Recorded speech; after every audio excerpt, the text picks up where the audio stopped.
بسم اللہ الرحمن الرحیم۔ السلام علیکم۔ کہی انکہی کے ساتھ وجی احمد صدیقی آپ کی خدمت میں حاضر ہے۔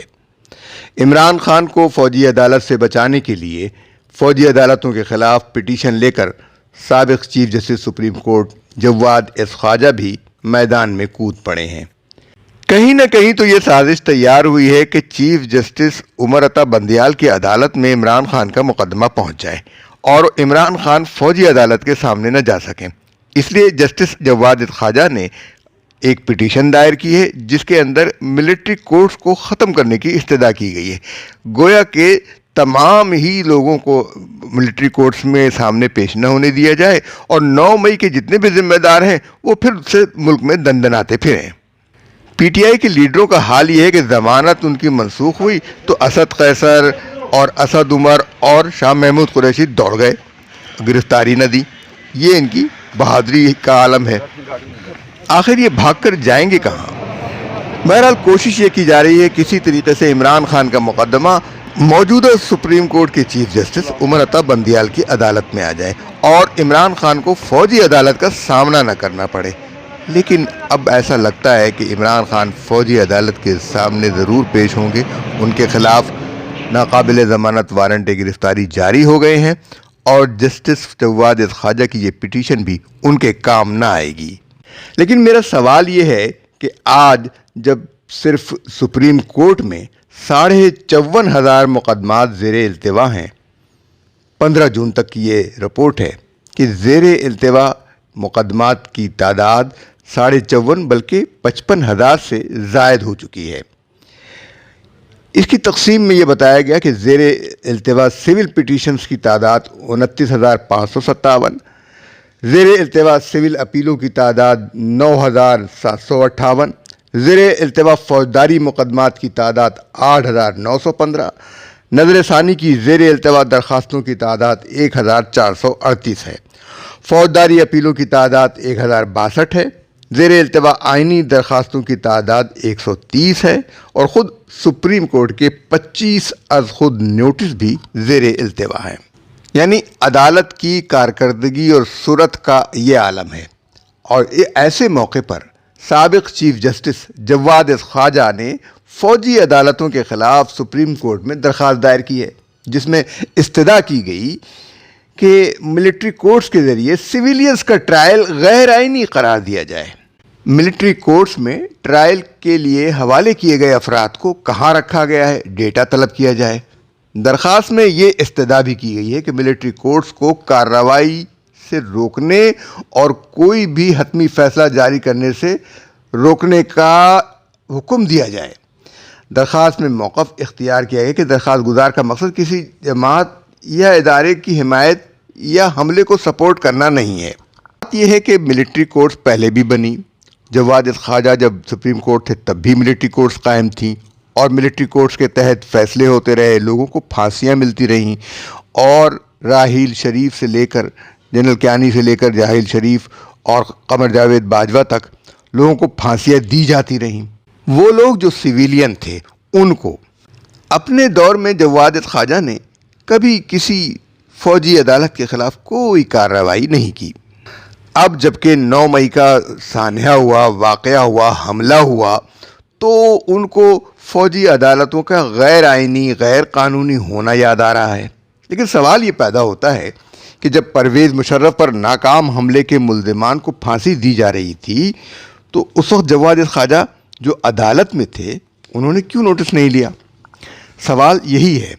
اب جبکہ ایک خاص جماعت جو ایک خاص ایجنڈے کے تحت ملک پر مسلط ہوئی تھی اور اس نے ملکی سلامتی داؤ پر لگا دی اور پاکستان کی سب سے بڑی عدالت سپریم کورٹ نے اس معاملے میں کوئی از خود نوٹس نہیں لیا بلکہ جج اپنی ساس اپنی بیوی کے کہنے پر فیصلے کرتے رہے، اس جماعت کے حق میں، اس شخص کے حق میں، اس کو سپورٹ کرتے رہے، اس کو ویلکم کرتے رہے، گلیڈ ٹو سی یو کہتے رہے۔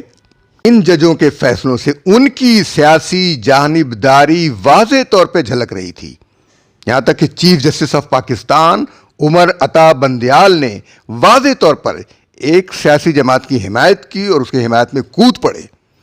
ایسے موقع پر ان ججوں کو معزول کر دینا چاہیے تھا، پارلیمنٹ کو ایسا قانون بنانا چاہیے تھا کہ یہ جج معزول ہو جاتے، ان کی پینشن ضبط ہو جاتی، ان کی جائیداد ضبط ہو جاتی۔ ہر ادارے کی کارکردگی جانچنے کا کوئی نہ کوئی طریقہ اور پیمانہ ہوتا ہے، لیکن پاکستان کی عدالتوں کی کارکردگی جانچنے اور ان کو پرکھنے کا کوئی پیمانہ نہیں ہے۔ جس عدالت میں عوام کے 55,000 کے قریب مقدمات زیر التوا ہوں، اس عدالت کے ججوں کو یہ زیب دیتا ہے کہ وہ تنخواہ اور مراعات لیں۔ بغیر کام کیے اتنی بھاری تنخواہیں اور اتنی زبردست مراعات لینے کا کوئی جواز باقی نہیں رہ جاتا۔ دنیا کے سامنے ہے کہ کس سیاسی جماعت نے بیک وقت پاکستان بھر میں مختلف مقامات پر عسکری یعنی فوجی تنصیبات پر حملے کیے۔ ان کو پاکستانی شہری کہنا بھی شرمناک ہے، چاہے کہ ان کے مقدمات سول عدالتوں میں آئیں، اور سول عدالتیں ان کا تو آپ جانتے ہی ہیں کہ حال کیا ہے۔ دنیا بھر میں پاکستان کی عدالتیں کرپٹ ترین عدالتوں میں شمار ہوتی ہیں، سول عدالتوں سے لے کر سپریم کورٹ تک، جہاں رشوت کے کوڈ ورڈ ٹرک، کھوکھا وغیرہ وغیرہ وغیرہ وغیرہ استعمال ہوتے ہیں۔ جواد خواجہ صاحب، آپ کے زمانے میں بھی دنیا بھر میں پاکستان کی عدالتوں کو کرپٹ عدالتوں میں شمار کیا جاتا تھا، اور آج بھی یہی ہے۔ ان عدالتوں سے آج تک کوئی منصفانہ فیصلہ نہیں ہوا۔ جسٹس منیر سے لے کر جسٹس عمر عطا بندیال تک عدالتوں نے آئین اور قانون کا مذاق اڑایا ہے، اس کی دھجیاں بکھیری ہیں۔ دنیا بھر میں یہ مقولہ ہے کہ انصاف میں تاخیر انصاف سے انکار ہے، justice delayed is justice ڈینائیڈ۔ Pakistan کی ہر عدالت انصاف میں تاخیر کا حربہ استعمال کرتی ہے۔ یہاں عدالتوں میں حکم امتناعی کی کوئی مدت مقرر نہیں ہے۔ جج رشوت خور ہیں، وہ رشوت لے کر تا حکم ثانی حکم امتناعی جاری کر دیتے ہیں۔ قانون سازوں نے ابھی تک حکم امتناعی کی مدت اس لیے مقرر نہیں کی کہ اس حربے سے وہی فائدہ اٹھاتے ہیں۔ کوئی ادارہ ایسا نہیں ہے جو یہ جانچ سکے کہ کسی عدالت نے جو فیصلہ دیا ہے وہ آئین اور قانون کے مطابق ہے یا اس کے خلاف۔ جس ملک کا چیف جسٹس آئین کو اپنی مرضی کے مطابق تحریر کرنے بیٹھ جائے، اس سے انصاف کی توقع کیسے کی جا سکتی ہے؟ 9 مئی کے مجرمان کو جواد خواجہ کیا سزا دیں گے؟ جواد خواجہ بتائیں کہ جب وزیرستان پر فوج کشی ہو رہی تھی تو وزیرستان کے لوگ پاکستانی شہری نہیں تھے۔ اس وقت تو آپ کے منہ سے آواز نہیں نکلی، لیکن عمران خان کے لیے آپ پٹیشن لے آئے ہیں۔ خواجہ صاحب بتائیے کہ جب اسلام آباد ہائی کورٹ نے آج اسد قیصر، اسد عمر اور شاہ محمود قریشی کی ضمانت مسترد کر دی تو یہ تینوں وہاں سے فرار کیوں ہو گئے، اور کس نے ان کو فرار ہونے دیا؟ یہ عدالت شریک تھی۔ اب جبکہ عمران خان اور دیگر کے خلاف ناقابل ضمانت وارنٹ گرفتاری جاری ہو گئے ہیں تو آپ ان کو بچانے کے لیے سامنے آ گئے ہیں۔ ماضی میں کتنے ہی ایسے مقدمات ہیں جن میں فوجی عدالتوں سے سویلین کو سزائیں ہوئی ہیں۔ ان کے خلاف کرنل انعام الرحیم پٹیشن بھی دائر کرتے رہے، لیکن آپ کی عدالت سمیت کسی نے ان پر توجہ نہیں دی، اس لیے کہ ان میں عمران خان متاثر نہیں ہو رہے تھے۔ کیا وہ لوگ انسان نہیں تھے؟ کیا وہ لوگ پاکستانی شہری نہیں تھے؟ لیکن عمران کی محبت میں آپ پٹیشن لے کر آ جاتے ہیں اور کہتے ہیں کہ نہیں، یہ یوں نہیں ہے، وہ یوں نہیں ہے۔ پہلے ان 55,000 مقدمات کا فیصلہ ہو جائے تو پھر آپ کی پٹیشن کی باری آ جائے گی۔ آپ جس عدالت میں یہ مقدمہ لے کر آئے ہیں اس کی اخلاقی حالت کا یہ عالم ہے کہ وہ آزادی اظہار کے نام پر بدکرداری اور بد اخلاقی کو فروغ دے رہی ہے۔ قصہ کچھ یوں ہے کہ پیمرا نے ARY چینل کے حوالے سے سندھ ہائی کورٹ کے فیصلے کے خلاف اپیل کی کہ 2020 میں اس چینل پر ایک ڈرامہ جلن کے عنوان سے چل رہا تھا، جس میں ایک بہنوئی اپنی بیوی کی چھوٹی بہن سے عشق میں مبتلا دکھایا گیا ہے۔ پھر کہانی اور ڈرامے کے لوازمات پورا کرنے کے لیے اخلاق باختگی اور بے حیائی کا پورا طرز بیان اپنے مناظر کے ساتھ ساتھ چل رہا تھا۔ اس ڈرامے کے خلاف عوامی رد عمل آیا اور عوامی رد عمل کے پیش نظر پیمرا نے اس ڈرامے پر پابندی لگا دی۔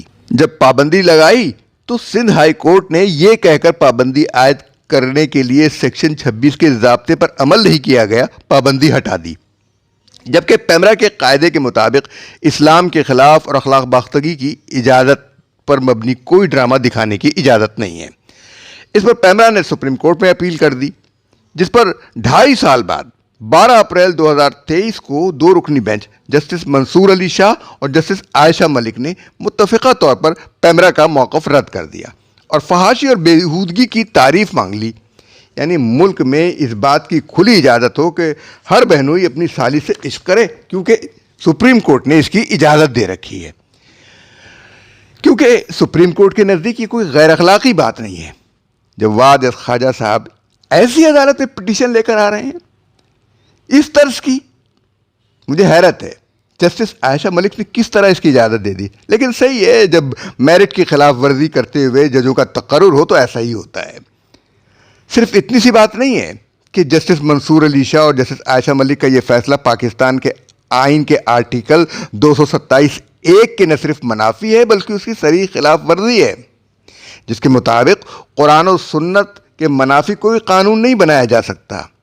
سالی غیر محرم ہے، اس سے عشق بگارنا غیر اخلاقی اور غیر اسلامی ہے۔ کیا یہ بات ان دونوں ججوں کے علم میں نہیں ہے؟ تو انہیں جج کس نے بنایا؟ جواد خواجہ صاحب، یہ لوگ آئین اور قانون کے مطابق فیصلہ کریں گے جو آئین کی روح سے بھی ناواقف ہیں۔ رہنے دیجئے، بس ہو چکی نماز مصلی اٹھائیے۔ آپ کی درخواست ملک میں ایک اور تنازع کھڑا کر دے گی اور ملک کے مجرموں کو سزا سے بچانے کی یہ کوشش ہے، اور اس میں آپ برابر کے مجرم ٹھہریں گے انشاءاللہ۔ جس ملک کے ججوں کی اخلاق باختہ آڈیو اور ویڈیو آ رہی ہوں، ان سے انصاف کی توقع کرنا عبث ہے، بیکار ہے۔ یہ لوگ تو مجرموں کے سرپرست ہیں۔